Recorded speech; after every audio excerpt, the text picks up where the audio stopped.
સુરતમાંથી ભેળસેળયુક્ત હજારો કિલો ઘી ઝડપાવવા મામલે આરોગ્ય મંત્રીએ નિવેદન આપી જણાવ્યું હતું કે ડુપ્લિકેટ વસ્તુ બનાવનારાઓ સામે કડક કાર્યવાહી કરાશે. શહેરમાંથી ડુપ્લિકેટ ઘી પકડવાનો મામલો ગુજરાત આરોગ્ય મંત્રી પ્રફુલભાઈ પાનસુરિયાના સૌથી મોટું નિવેદન સામે આવ્યું છે. પ્રફુલ પાનસુરિયાએ જણાવ્યું હતું કે આવા ડુપ્લિકેટ વસ્તુ બનાવતા લોકો સામે કડક કાર્યવાહી થશે. ડુપ્લિકેટ પનીર કે ઘી કોઈ પણ વસ્તુ બનાવશે તો તેની સામે પોલીસ હવે કાર્યવાહી કરશે. ગુજરાતની અંદર તમામ શહેરોમાં સૂચના આપવામાં આવી છે અને પોલીસની ટીમને અભિનંદન આપું છું કે આ કાર્યવાહી કરી રહી છે. પોલીસ અને આરોગ્યની ટીમ રાખી ભવિષ્યમાં સતત આવી કાર્યવાહી ચાલુ રાખશે. ગુજરાતમાં નકલી પનીર અને ઘી બનાવનાર લોકો ઉપર બરાબરની કાર્યવાહી થઈ રહી છે.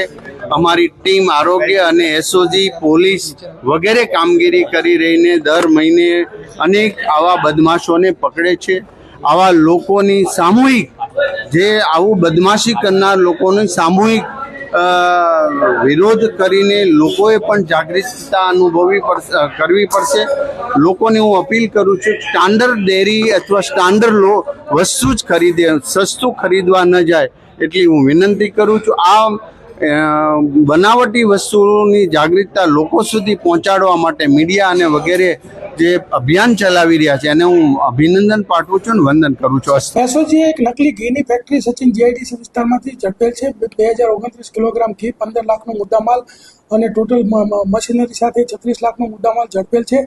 અને આ ઘી જે છે એ પામ ઓઇલ, વનસ્પતિ ઘી, પછી એસેન્સ અને બીજી જે અમુક રાસાયણિક દ્રવ્યો ઉમેરીને બનાવતા હતા. જે રીતના વેપારીઓ એમની પાસે ગુણવત્તાવાળું માગે એવા પ્રકારની કિંમતનું આ લોકો બનાવતા હતા અને એ રીતે ભેળસેળ કરતા હતા. સમગ્ર સાઉથ ગુજરાતની અંદર આ લોકો વેચતા હતા.